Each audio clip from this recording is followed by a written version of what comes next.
भारतीय लोकतंत्र और भारतीय न्याय व्यवस्था ने जिस तरह से शर्मनाक रवैया अख्तियार किया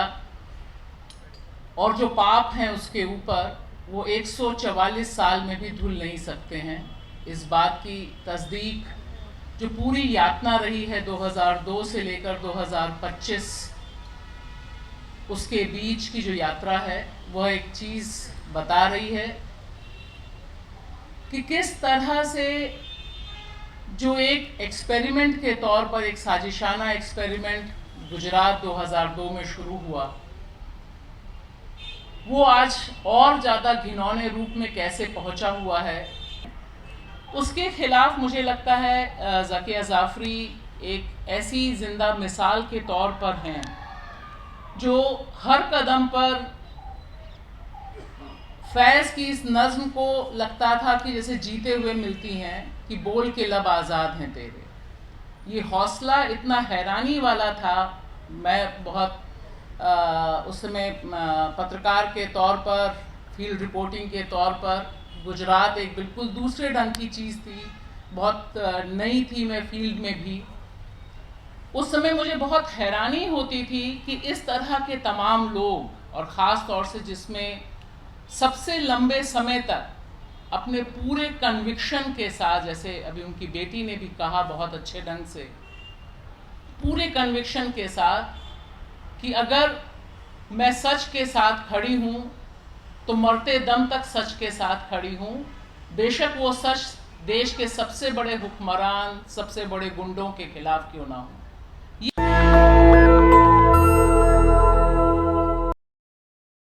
है कि यहाँ पर हम सब जो मौजूद हैं वो दिल से बतौर भारतीय नागरिक शर्मिंदा हैं, और ये एक ऐसी शर्म है। अभी एक टर्म चल रहा है 144 साल, तो मुझे लगता है भारतीय लोकतंत्र और भारतीय न्याय व्यवस्था ने जिस तरह से शर्मनाक रवैया अख्तियार किया और जो पाप हैं उसके ऊपर, वो 144 साल में भी धुल नहीं सकते हैं। इस बात की तस्दीक जो पूरी यातना रही है 2002 से लेकर 2025, उसके बीच की जो यात्रा है वह एक चीज़ बता रही है कि किस तरह से जो एक एक्सपेरिमेंट के तौर पर, एक साजिशाना एक्सपेरिमेंट गुजरात 2002 में शुरू हुआ, वो आज और ज़्यादा घिनौने रूप में कैसे पहुंचा हुआ है। आपको मैं सुन रही थी, आप कह रहे थे कि उस समय पता नहीं था कि ऐसी साजिश हो सकती है, लेकिन आज जब हम कल सुन रहे थे, जिसका जिक्र जॉन दयाल जी ने किया, 2020 में जब दिल्ली जलाई जा रही थी, तब शायद जो इंसान बचे हुए थे, जो साजिश करता नहीं थे, उन सबको पता था कि यह दिल्ली जलाने की साजिश है। दिल्ली जलाने वाले लोग मंत्री बन जाते हैं और जो दूसरी तरफ के लोग हैं वो पिछले 5 साल से जेल में अपनी ज़िंदगी हलाक करते हैं। तो ये एक डिफरेंस आया है 2002 से 2025 में, जो इंडियन डेमोक्रेसी ने अपनी जर्नी तय की है, और जो जुडिशरी है उसने जिस तरह से फेल किया है मेजॉरिटी के आगे, उसने जो अपने घुटने टेके हैं, उसके खिलाफ मुझे लगता है ज़किया जाफ़री एक ऐसी ज़िंदा मिसाल के तौर पर हैं जो हर कदम पर फैज़ की इस नज़्म को लगता था कि जैसे जीते हुए मिलती हैं कि बोल के लब आज़ाद हैं तेरे। ये हौसला इतना हैरानी वाला था। मैं बहुत उस समय पत्रकार के तौर पर, फील्ड रिपोर्टिंग के तौर पर, गुजरात एक बिल्कुल दूसरे ढंग की चीज़ थी, बहुत नई थी मैं फील्ड में भी। उस समय मुझे बहुत हैरानी होती थी कि इस तरह के तमाम लोग, और ख़ास तौर से जिसमें सबसे लंबे समय तक अपने पूरे कन्विक्शन के साथ, जैसे अभी उनकी बेटी ने भी कहा बहुत अच्छे ढंग से, पूरे कन्विक्शन के साथ कि अगर मैं सच के साथ खड़ी हूँ तो मरते दम तक सच के साथ खड़ी हूँ, बेशक वो सच देश के सबसे बड़े हुक्मरान, सबसे बड़े गुंडों के खिलाफ क्यों ना हो। ये हौसला उनका चेहरा आज की तारीख में भी देता है। और जब उन्होंने दुनिया से विदा ली तब जो मैंने अपने प्रोग्राम किया था उसमें भी यही बात रखी थी कि वो एक रिजिलियंस का एक बहुत ज़बरदस्त चेहरा है। और निश्चित तौर पर मुझे लगता है कि तब से लेकर अब तक जो एक और बहुत बड़ा परिवर्तन आया है, उस समय खबर का जो स्पेस था, सच के लिए, इन्वेस्टिगेटिव जर्नलिज्म के लिए जो स्पेस था, वह आज कहाँ पहुँचा है। मुझे लगता है हम सब प्रेस क्लब में जो लोग इकट्ठा हैं, हम सब बहुत अंदर से जानते हैं। देश की राजधानी दिल्ली जला दी जाती है। आज की तारीख में अनगिनत जगहों पे जलाने की कोशिश है। दिल्ली में जामा मस्जिद के पास एक हुड़दंगी भीड़ आती है, फतेहपुर मस्जिद के पास भीड़ आती है, और आप देखिए कि कहीं से उस पर रिपोर्टिंग तक भी कायदे से होती नहीं है। तो एक जो बड़ा शिफ्ट आया है लोकतंत्र में, वो ये भी है कि सच के बारे में बात करना, सच के बारे में रिपोर्ट करना,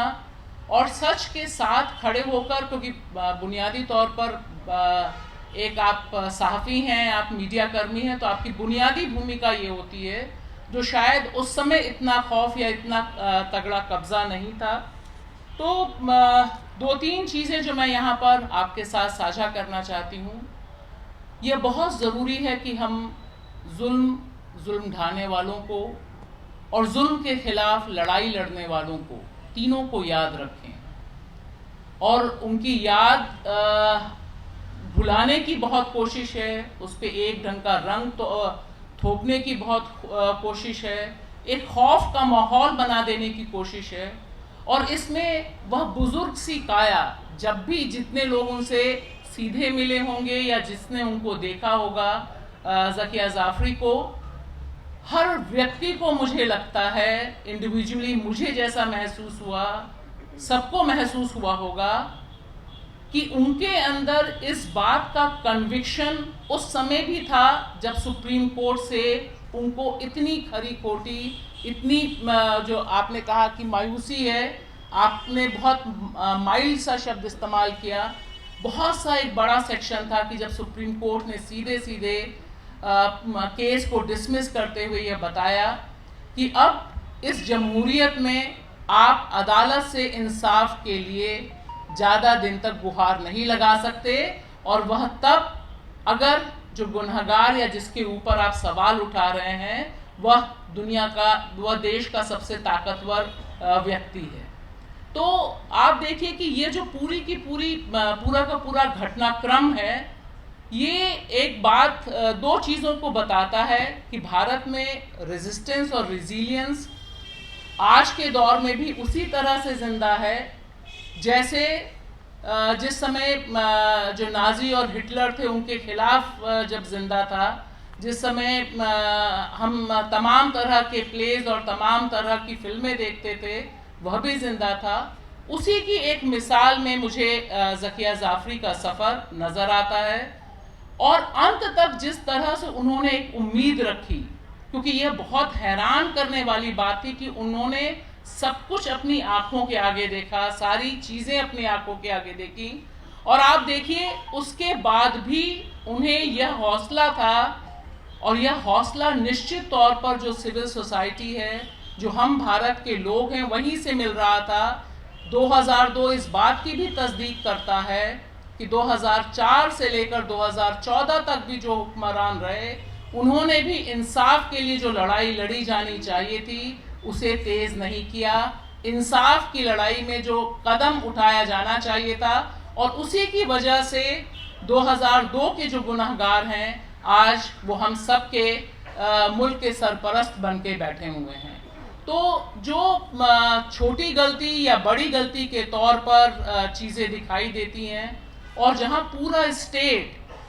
एक तरह से ऑर्गेनाइज्ड है, स्टेट के सारे सेक्टर्स, लोकतंत्र के जितने खंबे हैं वो जब नतमस्तक हैं, उसमें मुझे लगता है ज़किया जाफ़री को याद करना इसलिए ज़रूरी है क्योंकि दरअसल हम अपना कमिटमेंट जमहूरियत के प्रति हम अपना कमिटमेंट इंसाफ के प्रति दोहराना चाहते हैं। हम ये बताना चाहते हैं कि ज़किया जाफरी, हम शर्मिंदा हैं,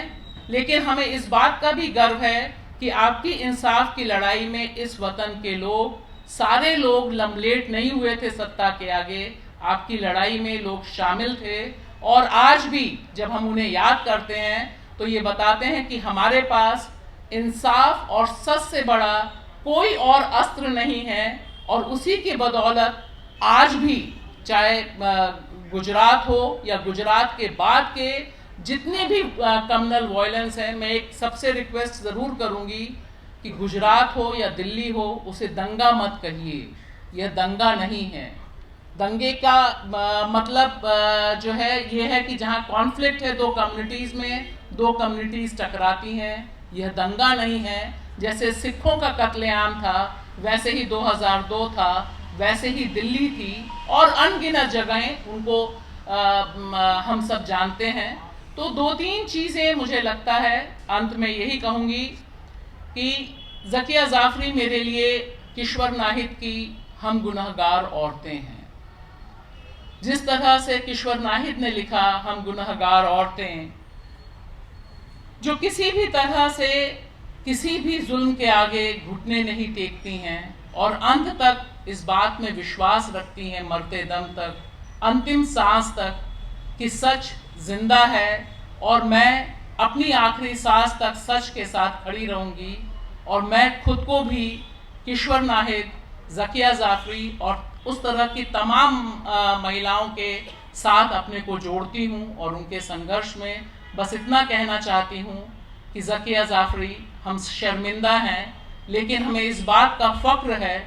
कि जब आपने इंसाफ की लड़ाई लड़ी और आपके जैसे हज़ारों औरतों ने और भारत के वासियों ने लड़ाई लड़ी, तो हमारे पास जितनी ताकत है उस ताकत के साथ हम इंसाफ और सच के साथ खड़े हैं और खड़े रहेंगे। नेशनल दस्तक की आपसे गुजारिश है कि अगर इसको बचाना चाहते हैं तो नेशनल दस्तक को सब्सक्राइब करने के लिए रेड कलर के सब्सक्राइब बटन को दबाएं, फिर बेल आइकन की घंटी दबाएं। नेशनल दस्तक को बचाने के लिए बहुत जरूरी है कि हर खबर को शेयर करें, लाइक करें, कमेंट जरूर करें।